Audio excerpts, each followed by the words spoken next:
পুজোর সময় ষষ্ঠী বা অষ্টমীর দিন আমরা অনেকেই নিরামিষ খাই। সেটার সঙ্গে খাওয়ার জন্য একদম ইউনিক একটা আলুর দম আজকে আপনাদের জন্য।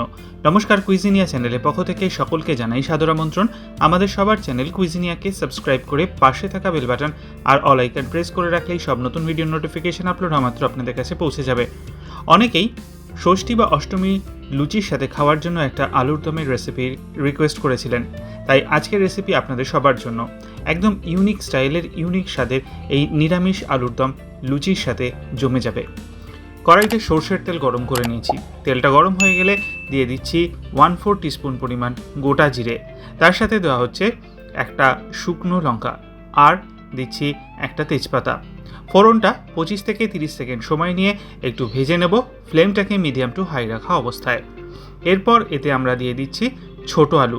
বাজারে ছোট আলু কিন্তু এখন উঠে গেছে, তাই পুজোর সময় ষষ্ঠী বা অষ্টমীতে লুচির সাথে এটা করে খেতেই পারেন। 500 গ্রাম ছোট আলু আগে থেকে সেদ্ধ করে খোসা ছাড়িয়ে নেওয়া হয়েছিল, সেটাকে দিয়ে এবার আমরা 3 থেকে 4 মিনিট সময় নিয়ে একটু ভেজে নেব মিডিয়াম টু হাই ফ্লেমে করার অবস্থায়। আর এরই মাঝে মিনিট দুয়েকের মাথায় আমি দিয়ে দিচ্ছি স্বাদ অনুযায়ী নুন। হ্যাঁ, যারা ষষ্ঠী বা অষ্টমীতে নিরামিষ খান না তারা কি আলুর দমটা খাবেন না? অতি অবশ্যই পুজোর দিন সকালবেলা ব্রেকফাস্টে লুচি পরোটার সাথে জমিয়ে খান এই আলুর দমটা। 1/4 টিস্পুন হলুদ গুঁড়ো, 1/2 টিস্পুন লাল লঙ্কার গুঁড়ো, 1/2 টিস্পুন কাশ্মীরি লাল লঙ্কার গুঁড়ো, 1/4 টিস্পুন জিরে গুঁড়ো আর সবশেষে 1/4 টিস্পুন ধনে গুঁড়ো দিয়ে দেওয়া হলো। দিয়ে আবারও মিনিট থেকে মিনিট দুয়েক সময় নিয়ে ভালো করে কষিয়ে নেব, যাতে মশলার কোনো কাঁচা গন্ধ না আসে। রান্নাটাকে এগিয়ে নিয়ে যাব, অনেক কিছু বাকি। তার আগে মনে করিয়ে দিই আমার নতুন চ্যানেল লাইফ ইজ প্রেশাস, যেখানে জীবনের নানা দিক নিয়ে আপনাদের সঙ্গে আমি আলোচনা করি। চ্যানেলটাকে সাবস্ক্রাইব করতে আজকের ভিডিও ডিসক্রিপশন বক্সের লিঙ্কটা প্লিজ চেক করে নেবেন। ভিডিওগুলো ভালো লাগলে লাইক শেয়ার কমেন্ট করতে ভুলবেন না যেন। ফিরে আসলাম রেসিপিতে। মিক্সি জারে নিয়ে নিয়েছি একটা বড় সাইজের টমেটো, তাতে দিচ্ছি 1/2 ইঞ্চি পরিমাণ আদার টুকরো, দিচ্ছি একটা কাঁচা লঙ্কা আর দিচ্ছি 1/4 কাপের থেকে একটু বেশি পরিমাণ জল। এই জলটাই কিন্তু মোট, আমি কিন্তু আর জল এখানে ব্যবহার করব না। এবার এই সমস্ত জিনিসগুলোকে একটা মিহি পেস্ট আমি এখানে বানিয়ে রাখছি, আর এই পুরো পেস্টটাই আমি এখানে অ্যাড করে দিচ্ছি এই আলুর দমের মধ্যে। এবার যেরকম বললাম আর কিন্তু আমি জল অ্যাড করব না, কারণ আলু কিন্তু আমার আগে থেকেই সেদ্ধ করা। একটু নেড়ে চেড়ে মিক্স করে নেওয়া হলো, আর তারপর এতে আমরা দিয়ে দিচ্ছি 1/4 টিস্পুন পরিমাণ চিনি। যেহেতু টমেটো ব্যবহার করেছি, চিনিটা দিলে স্বাদটা কিন্তু ব্যালেন্স হবে। 3টে কাঁচা লঙ্কা দিয়ে দিলাম। দিয়ে এবার আমরা এটাকে 3 মিনিটের জন্য হাই ফ্লেমে কুক করতে থাকবো। হাই ফ্লেমে 3 মিনিট এটা কুক করে নেওয়ার পর এতে আমরা দিয়ে দিচ্ছি বেশ কিছুটা ধনেপাতা।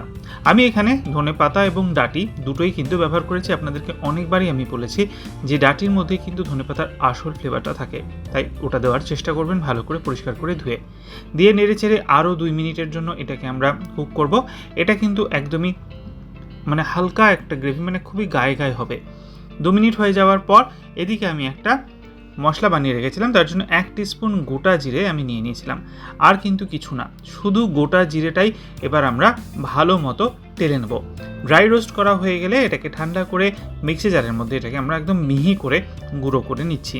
শুধু এইটা, কোনো শুকনো লঙ্কা বা অন্য কোনো মশলা কিন্তু ড্রাই রোস্ট করে দেবেন না, শুধু এইটা দিয়েই দেখবেন দুর্দান্ত একটা টেস্ট আসে।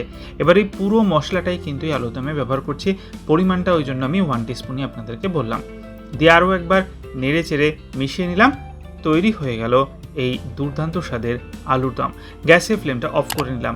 তাহলে আর দেরি কিসের, হয়ে যাক এটাই ষষ্ঠী বা অষ্টমীতে দুপুরে লুচির সাথে, কিংবা পুজোয় যে কোনো একদিন সকালবেলার জলখাবারে লুচি পরোটার সাথে বানিয়ে খেয়ে কমেন্টের মাধ্যমে জানান কেমন লাগলো। ভালো লাগলে লাইক শেয়ার করতে ভুলবেন না যেন।